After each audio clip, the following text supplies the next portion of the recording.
G'day, I'm Paul. I'm going to explain to you in this video why I cancelled my order for a Tesla Model Y and what I'll be doing instead.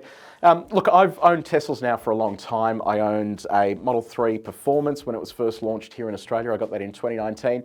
We then upgraded to a Model Y when our baby came along so that we had something a little bit bigger. Absolutely love both of those cars. Model 3 Performance like rips your face off. Model Y has so much space inside. Just excellent to drive, and for a family vehicle, my wife predominantly drives it. I know that it is just an easy, dependable, reliable thing. Anyway, I placed another order because our car came up for the end of its novated lease, and I actually shot a video explaining about how badly Teslas perform in terms of resale value when it comes to things like leases here in Australia. If you do want to watch that video, click up here. And I might even do another video. Let me know in the comments section below if you want me to explain the ins and outs of a novated lease and the things you need to watch out for, just in case I sort of didn't go into enough detail in that last video. But anyway, I had a thought, and I ordered the car, I ordered the new silver color, and it was something like 8 weeks away from being delivered. It was a batch that was coming in on the ship. There's hundreds of these in stock at the moment, or there was back then. So I could have plucked one of those, but I had my heart set on that silver color. So ordered it, paid the $450 order fee, not a deposit because you can't get it back. And sort of was about 4 weeks into this, and I thought, you know what? I think I need to actually broaden my horizons. I do test like every new car on the market, and I get time behind the wheel of these new cars, but never to the point where I'm able to live with them because we typically don't have them for long enough. I'm sort of driving a car for a week or thereabouts, or even shorter for some cars, but living with a car is a very different story, especially when you've got the baby seat in there, you've got all your stuff in there. And I thought to myself, you know what, I actually want to try owning something else. And I say owning because I'm not actually paying for this car. So I said, okay, let's do this. I'm going to cancel the Tesla order, and I canceled it, lost my $450, whatever it was, and I've gone for a Ford Mustang Mach-E instead. Now, you will remember when I reviewed this the first time around, it was the GT spec. I really wasn't very impressed with it. I thought that it didn't have the durability for high performance driving. The ride wasn't great. There just was a lot that I really didn't like about it. So I thought, look, I want to give this another shot. I need to review another Mustang Mach-E anyway that isn't the GT, but I'll put a request in and see if I can hold on to the car for longer. So Ford is letting me hold on to a mid-spec version, and that mid-spec version is basically a rear-wheel drive, long range, and I'm going to be living with this as a family car. So my wife will be driving it, I'll be driving it, I've got the baby seat in there. So I really want to just relay the experience of what it's like owning another electric car that isn't a Tesla, and I feel like I've got blinders on if I don't sort of expand my horizons. So I've had the car now for about 3 or 4 weeks, and already I'm seeing things that I like and I don't like. So things that I like, love the screen ahead of the driver. I'm able to actually see the speedo. Even though people say, oh, you get used to the speedo Tesla has in the center screen.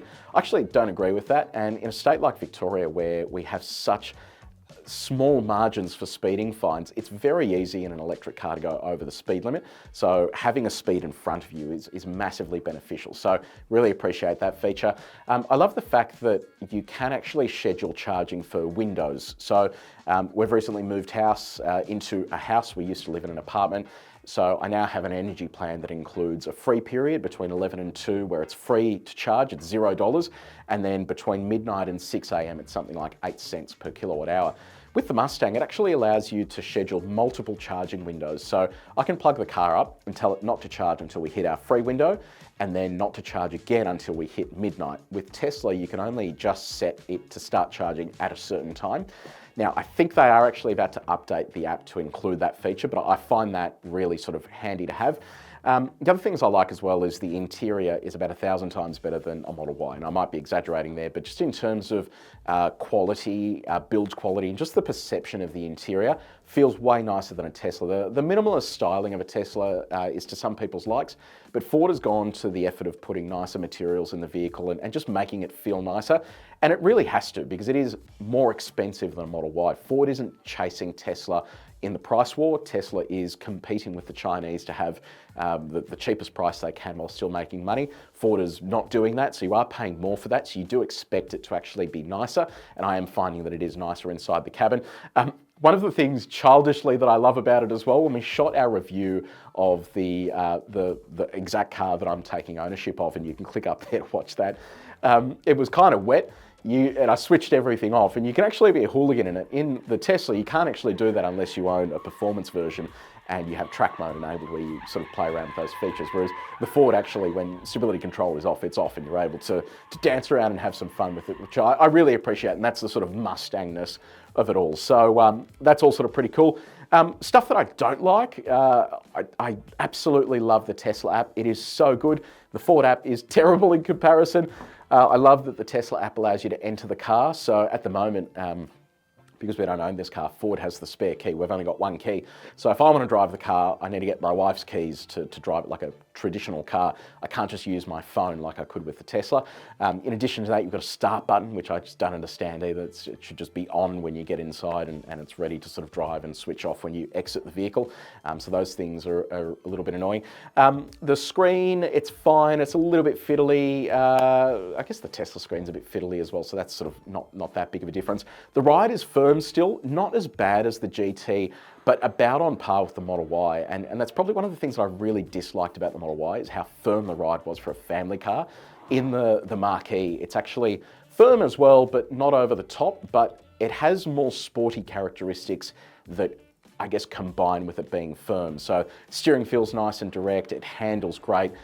Whereas the Tesla kind of feels a little sloppy in comparison, especially when it comes to things like the traction controls. So those are the points of difference there. And I also think the storage is better executed in the Tesla as well. While Ford has a pretty generous frunk and decent sort of storage at the back, I think the flexibility you had with the Tesla was slightly better too. So that's just what I've had so far. I'm keen to give you a bit more of an update as we go along with that car. We're going to use it in some other stories. We actually shot a video with Waze versus Google where we use the Marquee. You can click up there to watch that. So that is why I have cancelled my Model Y, and I think it's going to make it for the better, because I know that it is easy to just roll into another Tesla product, but this way I'm able to actually test a different vehicle, and perhaps at the end of this loan might look at getting another vehicle as well and just repeat the same process so you guys know what it's like to actually live with this as a family vehicle for someone who has a kid. So yeah, hopefully you get value out of it. I'm going to try and be as impartial as possible. I know it may seem like it's hard to do when someone gives you a free car, but look, I get free cars every day. This one is really no different to the rest of them, and I have to just be as impartial as I can. So I will try to do that. If there is anything you want to know about the Mustang Mach-E, or perhaps things that are better or worse than the Tesla, let me know in the comments section below. I'll sort of get back to as many of those as we can, and perhaps do another video as well for that. But that is why I have cancelled my Tesla Model Y order. If you did enjoy this video, please make sure you like it, share it with your mates, and if you haven't done so already, subscribe to our channel and press the bell icon. But until next time, take it easy.